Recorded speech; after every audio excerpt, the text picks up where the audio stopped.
This is the wreck of the Graf Spee, lying on the seafloor just 65 feet under the South Atlantic. What if a forgotten Nazi warship held secrets that could rewrite World War II history? Hidden beneath the ocean for over 80 years, salvage divers stumbled upon something so unexpected, even military historians were left speechless. From encrypted machines to handwritten confessions, the truth was never meant to surface until now. Stick around, because what they pulled from this sunken vault might just change everything you thought you knew about the war. Resting beneath just 65 feet of murky Atlantic waves off Uruguay's coast lies a wreck shrouded in secrecy. What once roamed the oceans as a symbol of German naval power now sits, rusted and silent, on the ocean floor. But in 2025, when a group of modern divers plunged into these shadowy waters in search of forgotten history, they stumbled upon something far more unexpected than rusted steel. Hidden deep within the belly of this war machine was a sealed chamber, untouched for more than 80 years. And when they pried it open, what they discovered flipped the narrative from military history to something bordering on legend. This wasn't just any wreck.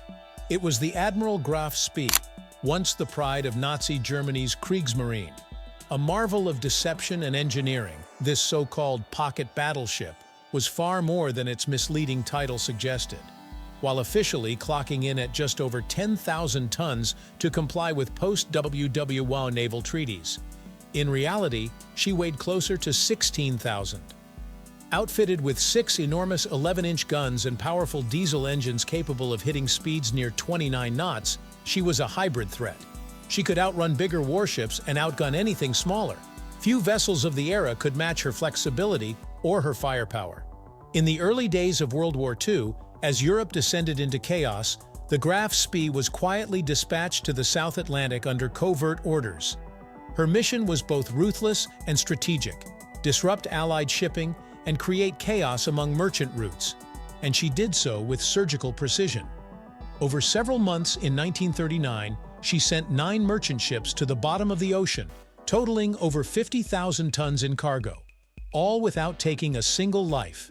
Her commander, Captain Hans Langsdorff, upheld the laws of war by ensuring captured sailors were safely transferred to neutral ports or supply vessels. It was war with a cold, calculated discipline. But even the most cunning predator can't hide forever. By December 1939, the hunter became the hunted. 3 British cruisers, HMS Exeter, HMS Ajax, and HMS Achilles, finally closed in. Off the coast of Uruguay, the stage was set for the first major naval showdown of the war, the Battle of the River Plate. Outgunned but coordinated, the British ships launched a relentless assault. Graf Spee responded with brutal efficiency, crippling Exeter and damaging the others, but took multiple hits herself. Though not mortally wounded, she was battered enough to make repairs essential. Langsdorff guided his ship into Montevideo harbor, knowing international law limited their stay to just 72 hours. Behind the scenes, British intelligence moved quickly, flooding Uruguayan officials with misinformation. They painted the illusion of a powerful British fleet waiting just outside the bay. Langsdorff, unaware of the bluff, believed any escape attempt would spell doom. Rather than send his crew into a hopeless battle, he made the ultimate decision. On December 17, 1939, just outside the harbor, the Graf Spee was scuttled, deliberately sunk by her own hands. Thousands lined the shore as explosions rocked the hull, sending black smoke curling into the sky. Her guns were silenced forever. Langsdorff shouldered full responsibility for his crew's fate. In the days following the scuttling, he penned a letter defending his decision, convinced he'd acted in their best interest. Then, wrapped in the naval ensign of his homeland, he ended his story alone in a Buenos Aires hotel room. The ship's saga, however, was far from over. For decades, Graf Spee's twisted skeleton remained visible above the waves. During low tide, its rusting superstructure would rise like a ghost from the riverbed, attracting curious locals and wandering tourists. She was a metallic monument to a lost era, once feared, now a relic. But over time, the elements claimed her. The river's silt and mud crept in. Storms tore through what remained. The ship that once dominated the ocean slowly vanished beneath the currents. Yet, even as the wreck sank into obscurity, whispers endured. There were those who believed the ship still held secrets, perhaps something never cataloged or recovered. Could the ship be guarding a final chapter left unread for generations? That haunting question would spark renewed curiosity in the decades to come. By the 1990s, only faint traces of her could be seen, rusted scraps barely visible at low tide. But for those who knew what to look for, the Graf Spee wasn't gone. She was simply waiting. With every passing decade, interest in the wreck was revived, not just because of her dramatic fall, but because of what she represented. To naval historians and intelligence operatives, the Graf Spee was more than steel and gunpowder. She was a window into Germany's naval innovation, particularly her radar and targeting systems. After the battle, Allied forces wasted no time trying to learn from the wreckage. British engineers teamed up with local authorities in Uruguay, hoping to extract anything of value. Though scuttling charges and time had done significant damage, certain compartments remained partially intact. What they found, or what they didn't report, remains a subject of speculation. Some documents from the era remain sealed, others conveniently vague.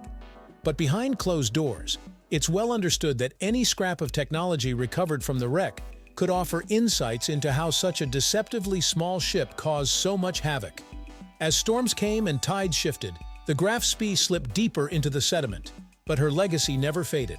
And in 2025, when divers returned to the site, they weren't just chasing ghost stories. They were searching for something real, something that had eluded experts for decades. What they found inside a sealed chamber, hidden from time and touch, was more than anyone expected. Not treasure, not weapons, but a mystery that could rewrite part of what we thought we knew about this infamous warship. And that's only the beginning. The river had kept its secrets for decades, but now, with modern technology peeling back the layers of time, the wreck was starting to talk. Where once twisted metal broke the surface like a ghostly warning, now high-resolution sonar and submersible drones were unlocking compartments untouched since 1939.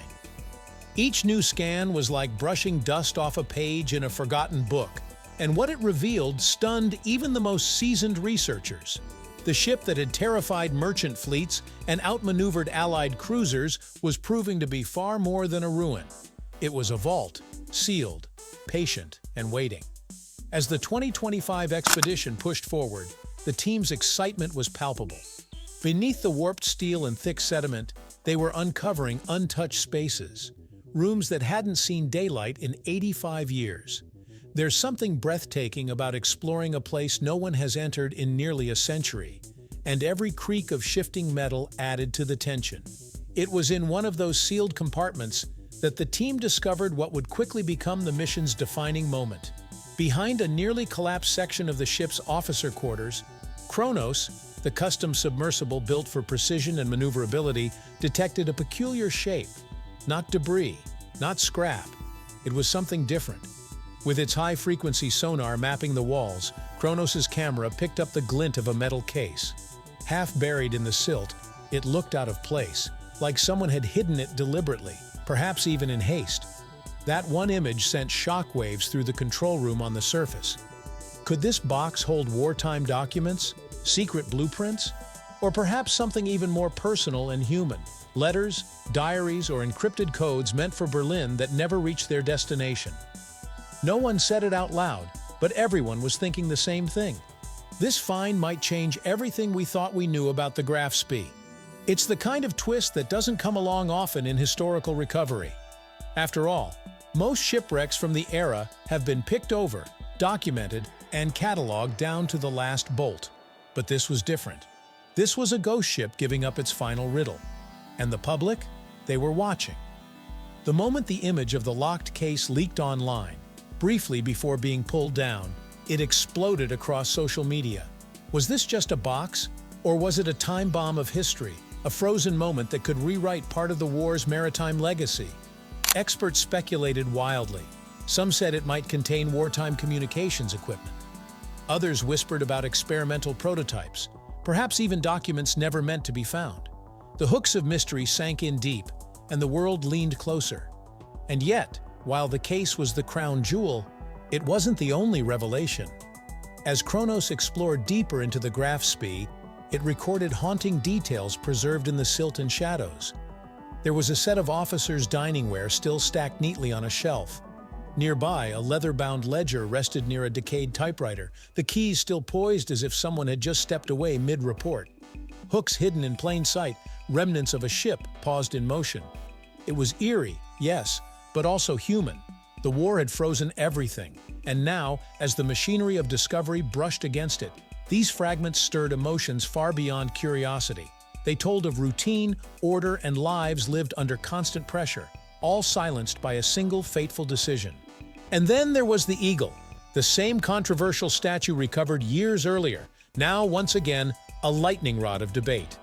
In light of the new discoveries, some began calling for it to be displayed again, this time alongside the recovered case, should it ever be opened.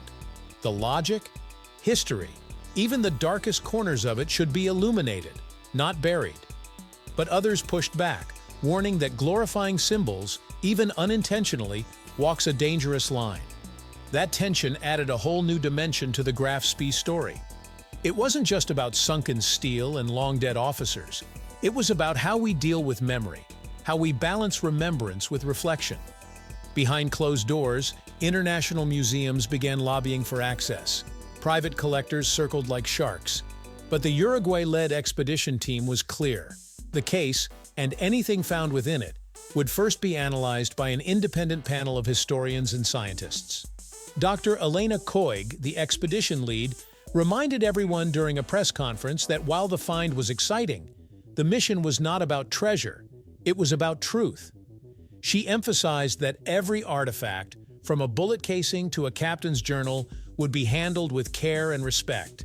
Because the ocean doesn't just hide secrets, it protects them too. As Kronos prepared for its next dive, now aimed at mapping a nearby sealed compartment believed to house the ship's emergency comms relay, the atmosphere was thick with anticipation. The mission had already surpassed expectations, yet it felt like the most important reveal was still ahead. What could that locked metal case be hiding? A forgotten voice from a fractured past? A final message from the captain himself? Or perhaps just the mundane notes of daily shipboard life, made extraordinary only by the silence that followed them?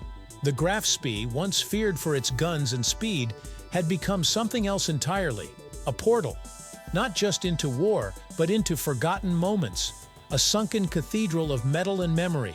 And the next chapter? It's just beginning. What the divers find next might not only fill pages of history books, it might force us to rewrite them altogether. Beneath years of salt and sediment, the dark outline of something strange began to emerge. The team hovered, motionless. It wasn't just another relic.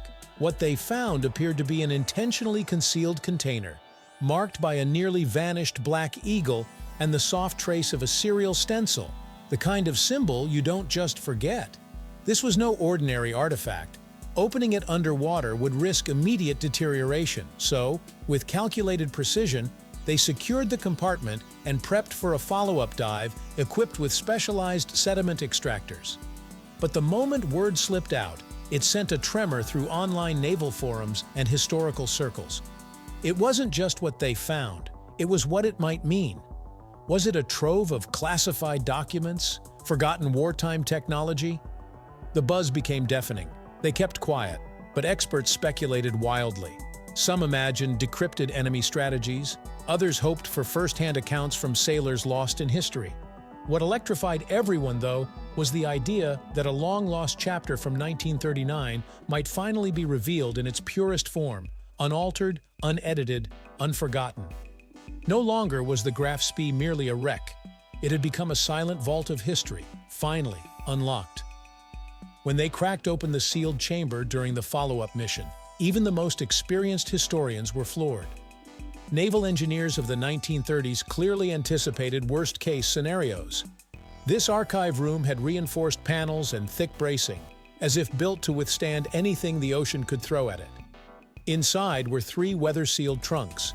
Time had nearly fused their hinges shut. Still, in a sterile chamber in Montevideo, they were opened with care. What they discovered would change the historical record forever. Encrypted transmissions, personal notebooks, communication devices, even tactical briefings. Some pages were so well preserved, it was as though they'd just been filed yesterday. Bound in wax-sealed cloth, stored in corrosion-resistant sleeves, these papers weren't ordinary logs. They carried stamps from Germany's Naval High Command and markings reserved for top clearance eyes only. They detailed radio intercepts, encounter reports, and escape protocols. One log even revealed an unconfirmed technique where the ship tailed neutral merchant ships to cloak its signal, a cunning tactic never officially attributed to the Graf Spee. But then came the real twist: the encryption machines. Not the well-documented Enigma models we all recognize from textbooks. These were altered, designed for ship-to-submarine messaging with rotor sequences not seen in any museum archives. Hidden beneath one device was a waterproof pouch containing configuration sheets that might finally expose the cryptographic rhythm of the fleet's early war strategies. Cryptographers weren't just excited, they were stunned. But beyond the machines and memos was something deeply human. A worn leather folder held what appeared to be the handwritten journal of a senior officer, perhaps the communications chief, maybe even Langsdorff himself. It didn't just offer tactical insights, it offered raw emotion, frustration, doubt, a quiet unraveling of conviction as the ship sailed into its fated confrontation at the River Plate. The officer wrote of isolation, of the crew's psychological toll, of conflicting orders from Berlin. One passage questioned whether their mission was sustainable. Another hinted that loyalty didn't always mean agreement. It was a glimpse into the soul of war, told not in heroic headlines, but in worn ink by a man at sea. The most chilling part? References to other ships. Ships that supposedly operated in coordination but haven't been confirmed in any record. If true, this points to an entire network of naval operations still hidden from public history. Some decoded notes suggested real-time exchanges with other vessels. The Graf Spee wasn't as isolated as once thought. Was there more out there? That remains the burning question. These items are still being examined. Only fragments have been released, but what little is known has already rewritten early WW2 naval narratives. Museums are preparing exhibits. Academics are drafting papers. A global conference is already in motion. But one sentiment holds true across all who've seen the vault's contents. This isn't just a ship. It's a messenger from a forgotten moment in time. One expert put it best: "We've opened more than a sealed compartment. We've disturbed a living memory."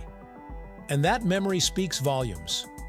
Not in headlines or rumors, but in precise details that only those who were there could offer. Perhaps the most enduring lesson from this astonishing recovery is that truth, no matter how deeply buried, finds a way to surface.